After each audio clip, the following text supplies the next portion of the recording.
quand c'est que parfait sera venu, c'est que partiel disparaîtra. C'est pour moi un très grand plaisir de vous savoir nombreux, fidèles chers téléspectateurs, pour ce tout nouveau numéro de votre émission Dossier du jour dès ce vendredi 17 janvier 2025. 17 janvier, une date historique pour nous, peuple congolais, car nous commémorons notre héros national, Patrice Emery Lumumba, le tout premier Premier ministre de la République démocratique du Congo. Alors aujourd'hui, nous allons parler d'un thème qui est vraiment capital, la qualité de l'enseignement en République démocratique du Congo, avec notre invité, Monsieur Jean Moussa, il est le président national des enseignants des écoles privées ici en République démocratique du Congo. Jean Moussa, bonjour et bienvenue. Bonjour, monsieur le journaliste. Bonjour à tous les téléspectateurs et tout le monde, monsieur le journaliste et toute la chaîne. Je vous salue et bonne année. Vous avez visité la chaîne JM Radio-Télévision. Vos impressions par rapport à la forme et à tout ce que vous avez retrouvé dedans? En tout cas, il a été dit qu'une maison qui reçoit, c'est celle qui est bénie. Et cette maison JM est tellement bénie parce que le personnel, les cadres, tout est bon et merveilleux. Et j'ai été très bien reçu et je suis vraiment satisfait des conditions qui sont réunies ici. Ce sont les conditions viables d'une chaîne de millénaires. Nous également, nous sommes honorés de votre présence malgré la pluie, mais quand même, vous avez honoré votre invitation. Alors, avant que nous puissions entrer dans le vif du sujet, aujourd'hui, nous commémorons la mémoire de notre héros national, Patrice Emery Lumumba. 64 ans après, est-ce que nous pouvons dire que la lutte qu'a menée cet héros a été vraiment pérennisée ici en République démocratique du Congo?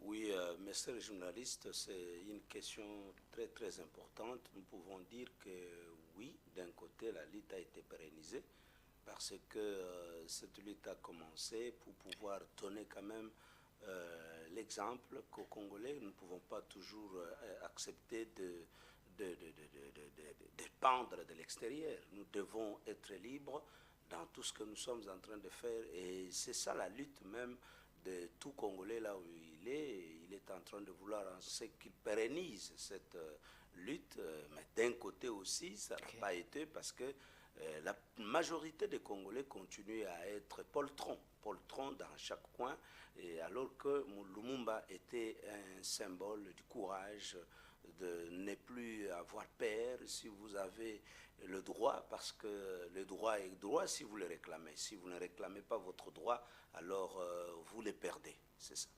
Merci beaucoup, Monsieur Jean Moussa. Je disais dans mon introduction, vous êtes président de l'association des enseignants des écoles privées ici en République démocratique du Congo. Quel est l'objectif de votre structure? Merci beaucoup. C'est comme vous venez de me dire tantôt, nous avons trois objectifs majeurs. Okay.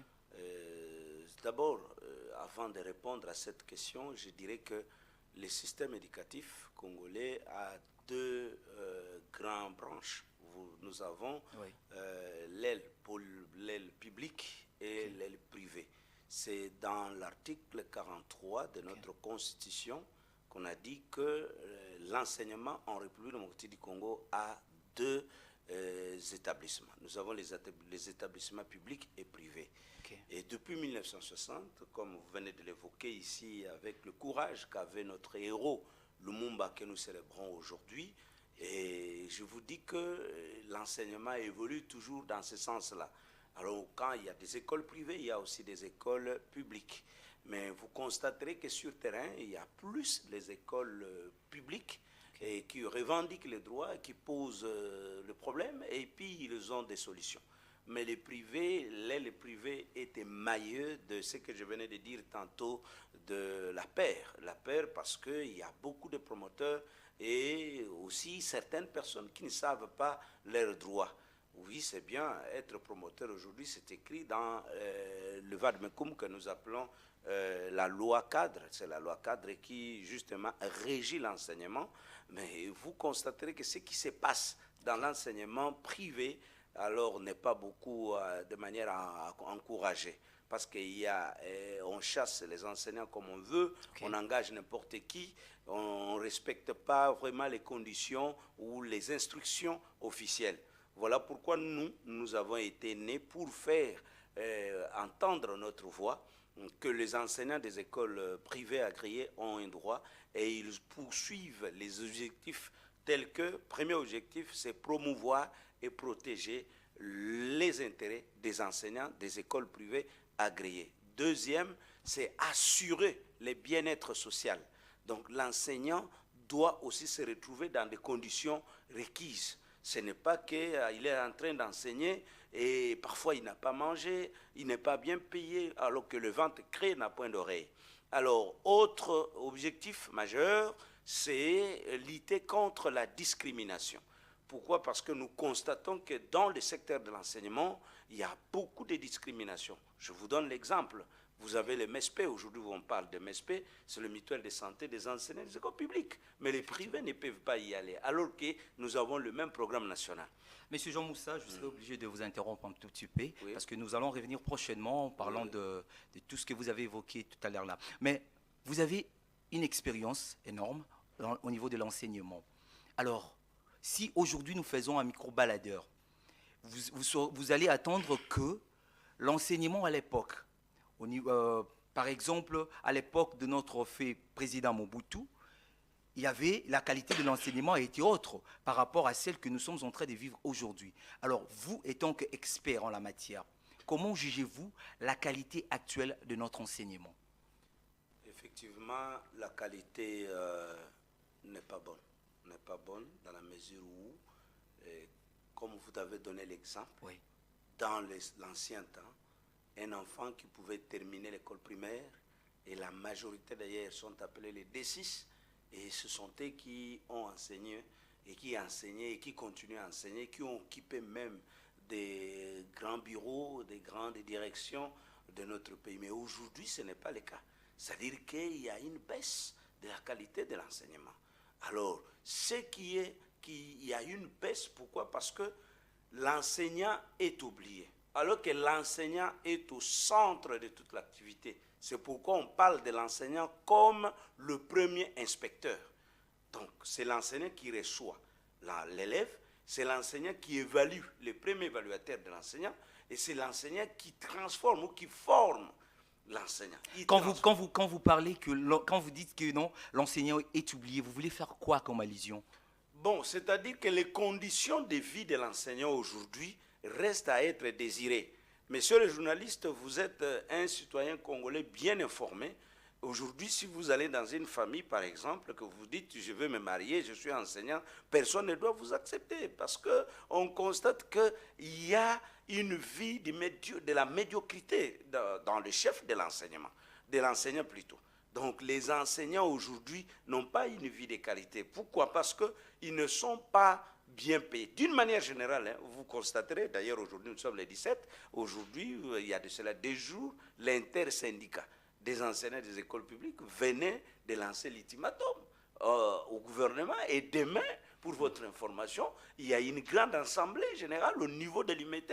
Vous comprenez que si les enseignants qui sont payés par l'État, ils sont en train de crier comme ça, mais je vous dis, chez nous encore, c'est pire. Mais monsieur Jean Moussa, selon vos dires, vous voulez nous faire croire que à l'époque, les enseignants étaient bien rémunérés. Très bien. Et aujourd'hui, apparemment, l'État congolais ne considère presque plus les enseignants. Et du coup, la qualité de l'enseignement est au rabais. Considérer l'enseignant tel que, pas presque, non, dire qu'on ne peut pas accuser l'État. L'État a beaucoup de charges. Mais c'est eux qui gèrent en fait de manière quotidienne. En fait. Oui, j'ai dit ceci. Oui. L'État a une part de responsabilité. Parce que l'éducation, ce n'est pas un problème d'un seul individu. Là, il faut comprendre, monsieur le journaliste, que l'éducation, d'ailleurs notre ministère de l'Éducation nationale et Nouvelle Citoyenneté aujourd'hui est basé, ou sa mode de gestion, c'est la gestion et partenariale. Pourquoi partenariale? Parce que c'est ce que je suis en train de vous dire, que l'enseignement, ce n'est pas un problème de l'État seul. L'État a une part de responsabilité, les enseignants aussi ont une part de responsabilité. Dans le cas d'espèce, le cas des enseignants des écoles privées agréées, évidemment, les promoteurs ont aussi une part de responsabilité. Parce que là, je vais faire une précision en fait. Oui. Parce que les écoles privées, vous êtes reprochés de fois de recruter les enseignants qui n'ont pas de niveau juste pour couvrir, et parce que peut-être les promoteurs, je dirais, le promoteur, comme ils n'ont pas la volonté de bien payer les enseignants, du coup, ils s'hazardent en fait de recruter n'importe qui pour venir enseigner. Messieurs les journalistes, c'est bien beau de dire ça, c'est parmi les éléments. D'ailleurs, je suis très content parce que ça sort de votre bouche et vous avez compris que ce que vous dites là est vrai, mais nous devons aussi savoir que les promoteurs, ce n'est pas tous. Quand je parle de promoteurs, il faut dire certains promoteurs. Pourquoi? Parce qu'il y a des promoteurs de bonne foi qui paient mieux les enseignants. D'ailleurs, les promoteurs, moi je les appelle, ce sont de bons samaritains, alors qui ont aujourd'hui trouvé l'État dans un état de faillite et qui ont voulu relever le niveau. Mais nous déplorons les cas de ces promoteurs qui n'ont pas la bonne manière de faire les choses, qui viennent que pour chercher l'argent. Mais ceux qui font du bon travail, nous les encourageons. Et évidemment, il y en a ceux qui recrutent n'importe qui prennent même des cousins, alors que nous sommes dans le monde de la pédagogie. Et je vous dis qu'il y a certains promoteurs, messieurs les journalistes, qui ne tiennent pas compte de la pédagogie, mais qui tiennent compte de la finance. Et ils transforment l'école à un ministère des Finances où on doit avoir l'argent à tout moment. Alors qu'avant de parler de la finance, il faut parler bien sûr de la pédagogie, de l'enseignement. Parce que la pédagogie a ses méthodes et a ses approches.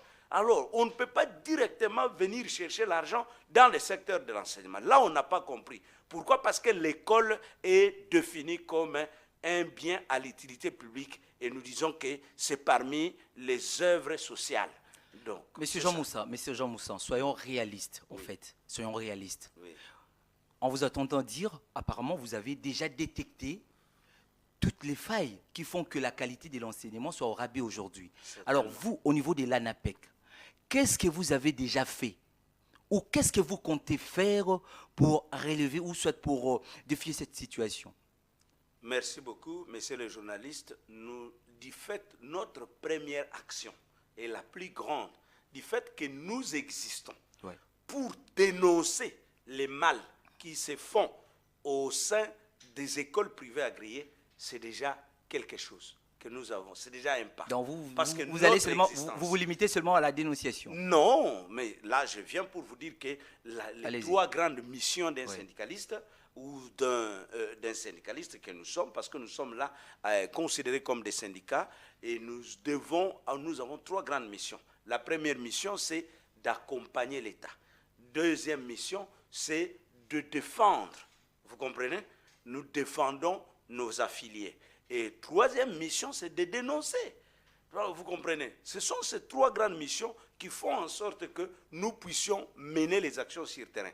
Alors, qu'est-ce que nous avons déjà fait? C'est ce que je vous dis. Parce que, je vous dis, depuis 1960, on n'existait pas. Nous sommes là, il y a le mal qui a tellement rongé l'arbre, jusqu'à aujourd'hui, nous avons des écarts. Vous avez des enfants qui obtiennent des pourcentages qui n'arrivent pas à exprimer. Surtout à l'école privée, aux écoles privées. Surtout dans des écoles privées. C'est ça. Je ne suis pas, nous devons être réalistes. Aujourd'hui, c'est une journée de la liberté. Nous devons parler avec toute liberté. C'est pour vous dire que je n'en disconviens pas ce que vous êtes en train de dire. Alors, c'est pourquoi l'ANEPAC existe pour décourager, pour dénoncer tout ce monde qui... Alors, nous en avons déjà fait. Alors, entre autres, nous, depuis que nous sommes là, vous constaterez qu'au niveau des écoles publiques, il y a les examens qu'on appelle aujourd'hui ENAFEP. ENAFEP était gratuit au niveau avec la gratuité de l'enseignement. Et nous avons voulu que les écoles privées aussi doivent bénéficier. Depuis que la table ronde a été organisée en 2022 par l'ex-ministre qui est passé, M. Tony Mwaba Kazadi qui est parti, il avait organisé la table ronde. Et cette table ronde a permis à ce que les enfants des enseignants des écoles privées, c'est-à-dire les enfants qui étudient dans des écoles privées, bénéficient aussi de cette gratuité de l'ENAFEP aujourd'hui. Ça, c'est un. Alors, nous sommes en train de lutter à ce que pour votre information, d'ailleurs, nous sommes dans une très grande chaîne. JM, c'est une grande chaîne, c'est une chaîne de chaînes, une chaîne millénaire, que j'invite d'ailleurs tous les enseignants à venir porter leur pierre à cet édifice, qui défendent que la réalité et qui soutiennent que la réalité. Alors, coup de chapeau devoir travailler dans cette chaîne, c'est pour vous dire que dans cette chaîne, je viens et pour vous annoncer encore que bientôt, il y a ce qu'on appelle la formation des inspecteurs. Je parlais tantôt de la discrimination. Vous comprenez? Je parlais tantôt de la discrimination dans ce secteur. Ne peut être inspecteur que l'enseignant du secteur public. L'enseignant du secteur privé ne peut pas être inspecteur. Mais avec l'avènement de la NEPAC, nous avons changé la donne. Et bientôt, il y aura un concours qui sera lancé et vous verrez que les enseignants du secteur privé doivent maintenant participer et devenir aussi inspecteurs. Autrement, je venais aussi de souligner... Nous tendons déjà vers la fin, donc là, je vous donne 30 secondes pour qu'on puisse chuter parce que le temps vraiment nous est dès lors. Là, vous devez rapidement chuter. Vous avez la parole. Je suis en train de dire... On vous donne une minute alors. On me signale là, on vous donne une minute, rapidement. Je suis en train de vous dire que la NEPAC est venue pour donner de l'espoir, pour relever la qualité de l'enseignement. Mais pensez-vous que tout ce que vous êtes en train de faire comme action, de mener comme action, vous obtenez aussi votre gain de cause? Vous avez déjà obtenu votre gain de cause? Certainement, il y a une formation que nous venons d'organiser. Ici, la NEPAC a organisé une formation des enseignants des écoles privées agréées. Et j'invite à tout le monde, partout où il se trouve, de pouvoir venir nous soutenir. Il y a d'ailleurs 3 grandes personnalités que nous avons, c'est-à-dire 3 grandes qualités de membres. Nous avons les membres d'honneur, qui est quelqu'un qui a ses moyens. Le membre sympathisant, c'est quelqu'un qui aime l'enseignement. Même vous pouvez être notre membre pour nous soutenir. Voilà ce que vous avez fait. C'est une soutenance sans rien payer. Nous passons dans une chaîne très suivie. C'est pour que nous puissions, tu as donné votre pierre de contribution à cet édifice. Nous voulons à ce que les autres aussi puissent emboîter les pas. Alors nous demandons à ce qu'ils viennent en aide, que le gouvernement qui nous a autorisé avec tous les documents que nous avons puisse nous soutenir. Je salue beaucoup Madame la Première ministre d'État et notre Première ministre, d'abord Madame Souminois, afin qu'elle puisse aussi dire à son équipe pour que nous puissions vraiment, nous puissions aussi apparaître, être considérés, parce que la NEPAC est venue pour dire que les enseignants du secteur privé ont besoin de cette considération, de cette soutenance, pour que tout ce que nous sommes en train de faire, notre MINETA, la dame ministre Raissa Malou, a amené les 5 principes directeurs. Nous avons les dialogues. Nous voulons aussi que dans toutes les organisations, dans tout ce qui se fait, que les enseignants du secteur privé puissent aussi être considérés, être appelés et puis participer parce que l'enseignant, l'enfant que nous enseignons là, ce n'est pas l'enfant du promoteur, ni l'enfant encore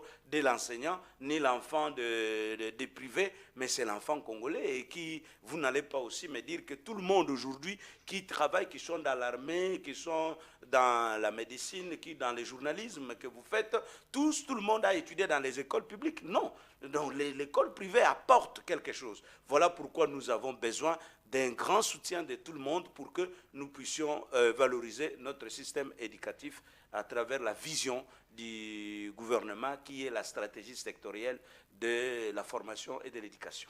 Merci beaucoup, Monsieur Jean Moussa. Vraiment, vous avez de la matière. Vraiment. Merci beaucoup. Vraiment, c'était pour moi un très grand plaisir de vous recevoir dans ces beaux studios. Alors, fidèles chers téléspectateurs, nous sommes arrivés à la fin de votre émission Dossier du jour de ce vendredi 17 janvier. Si vous avez besoin de participer dans cette émission, il suffit juste de contacter le numéro qui se trouve au bas de votre écran. Sinon, contactez-nous au plus 843 82 38 13 575. Moi, Jumel Senga, c'était pour moi un très grand plaisir. Je vous retrouve tout prochainement pour un nouveau numéro de votre émission Dossier du jour.